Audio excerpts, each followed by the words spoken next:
C'est une monnaie créée en 1945 et qui s'appelait le franc des colonies d'Afrique. 70 ans après, elle a été rebaptisée, mais divise toujours autant parmi ses détracteurs qu'Ako Nubukpo, co-directeur de l'ouvrage Sortir l'Afrique de la servitude monétaire, à qui profite le franc CFA, ancien ministre du Togo et actuellement chef du département économique et numérique à l'OIF, l'Organisation internationale de la francophonie. Ako Nubukpo, bonsoir. Bonsoir.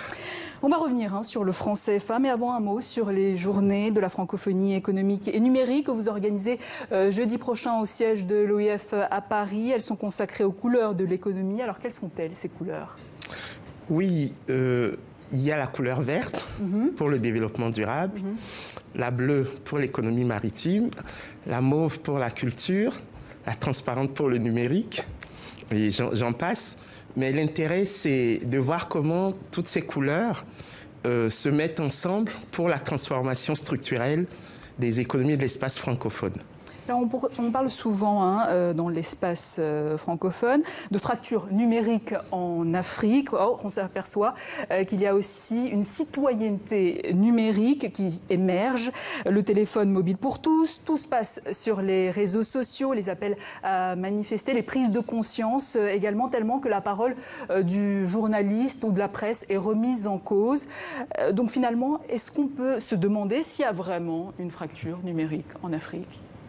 Oui, elle existe bien, parce que ce que vous venez de dire, c'est fondé, mais quelquefois, ça peut paraître anecdotique, parce que le numérique ne fait pas l'objet de politiques d'innovation, de recherche, des politiques en matière d'infrastructure, des politiques en matière d'éducation, des politiques en matière d'innovation ou d'entreprise. Donc, nous, à l'OIF, nous avons deux volets. Tout ce qui concerne la diversité dans cette société de l'information mondialisée, pour qu'il n'y ait pas un monopole finalement de production du numérique, et tout ce qui concerne l'intégration du numérique. Et pour nous, le numérique, c'est un levier justement pour la transformation structurelle. Et en parlant de numérique, on a ici un parfait exemple, vous-même. Voilà des années que vous vous battez pour dénoncer le franc CFA avec des analyses, des chiffres, des études, des écrits. Et pourtant, il suffit qu'un activiste, Kémy Séba, fait cet acte symbolique de brûler un billet de franc CFA pour que la toile s'enflamme. Ça fait avancer la cause également, on peut le dire. Oui, c'est la division internationale du travail. Nous, on est des chercheurs, mais Kémy Séba est un activiste. Tout ça crée des formes de complémentarité. Battre sa propre monnaie pour un État est un pouvoir, et ce pouvoir, 15 pays d'Afrique francophone ne l'a pas. C'est la France qui imprime ce billet, le franc CFA.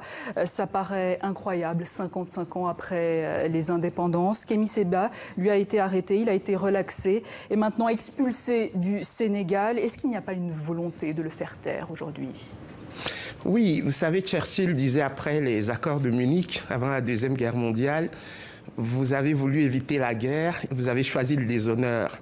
Ce que j'ai envie de dire, c'est que là, les autorités sénégalaises, toute proportion gardée, ont choisi le déshonneur, mais elles auront la guerre quand même. C'est-à-dire que ce qu'on reprochait à Kémy Séba, ce sont les troubles à l'ordre public que pouvaient engendrer les manifestations prévues le 16 septembre.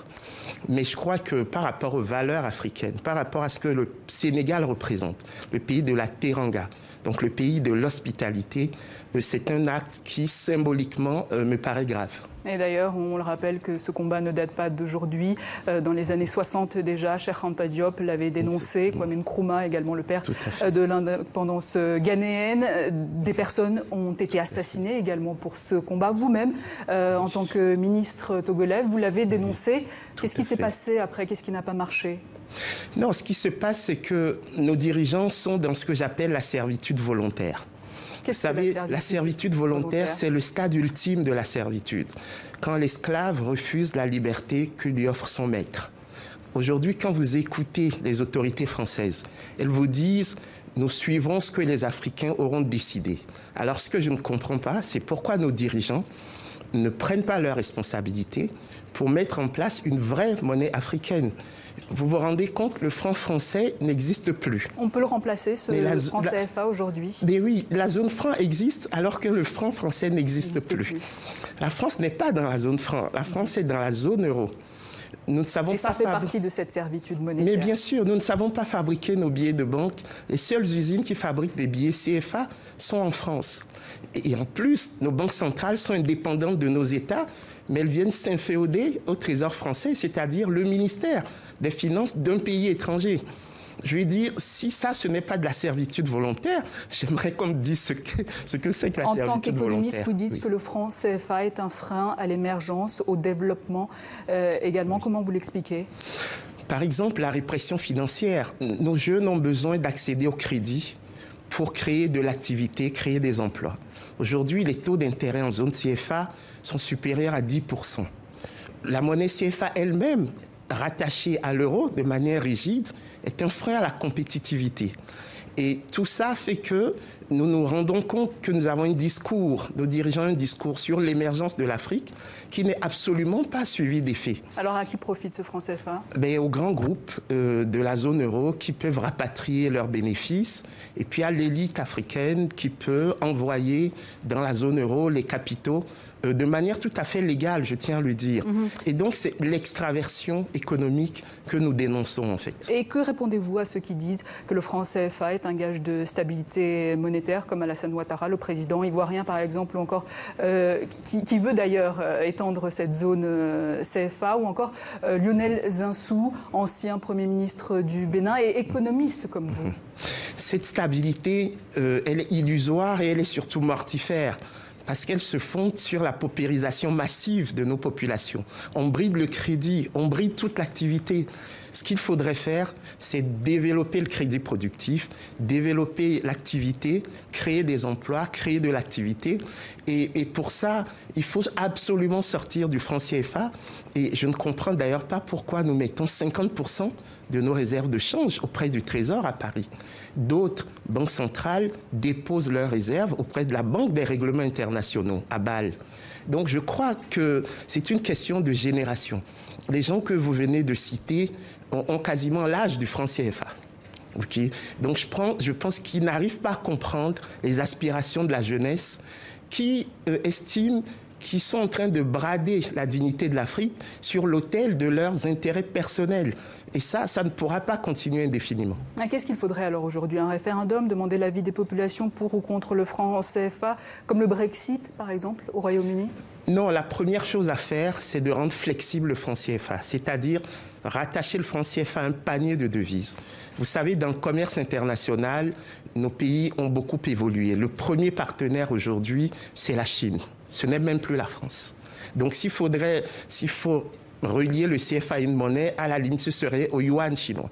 Mais nous pensons qu'il faut relier le CFA à un panier de devises et ensuite organiser la fin du CFA en allant, dans le cadre de l'agenda 2063 de l'Union africaine, à une monnaie africaine qui va d'abord passer par les communautés économiques régionales, comme la monnaie CEDEAO pour l'Afrique de l'Ouest, mais rapidement aller à la monnaie africaine. Donc ce qui voudrait dire qu'on va quand même maintenir ce franc CFA? Il faut organiser son abolition. Mais il ne faut pas jeter le bébé avec l'eau du bain, parce que la monnaie est quelque chose de fondamental pour les sociétés, mais ça veut dire qu'il faut absolument ouvrir le débat. Vous savez, la lumière jaillit du débat, et ce que nous observons aujourd'hui, c'est que le débat est interdit par les banques centrales. Le fait d'expulser Kémy Séba, c'est l'illustration parfaite que les gens qui dirigent cette monnaie CFA ne veulent pas ouvrir le débat sur les questions de fond. Et d'ailleurs, Kémy Séba appelle à de nouvelles manifestations contre le franc CFA le 16 septembre prochain. Vous soutenez ces manifestations? Je suis pour tout ce qui peut redonner de la dignité à l'Afrique. En tout cas, on le rappelle, vous n'êtes pas activiste et en tant que fonctionnaire international, vous êtes soumis à un devoir de réserve qui vous empêche d'ailleurs d'évoquer la situation actuelle au Togo. Un mot peut-être sur le Kenya. Quand la Cour suprême invalide une élection présidentielle, c'est du jamais vu, une décision historique pour le Kenya, avait déclaré d'ailleurs l'opposant kenyan Raila Odinga, mais aussi pour toute l'Afrique, vous confirmez?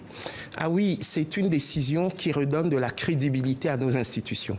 Comme vous le savez, on a l'impression souvent que les processus électoraux en Afrique sont importés, qu'ils ne proviennent pas des populations et qu'ils ne sont pas des éléments endogènes.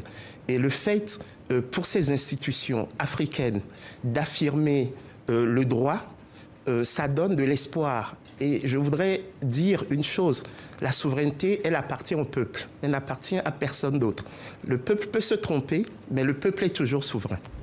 Kako Naboukpo, merci, ancien ministre du Togo et actuellement chef du département économique et numérique à l'OIF. Je rappelle que vous avez co-dirigé l'ouvrage « Sortir l'Afrique de la servitude monétaire » à qui profite le franc CFA.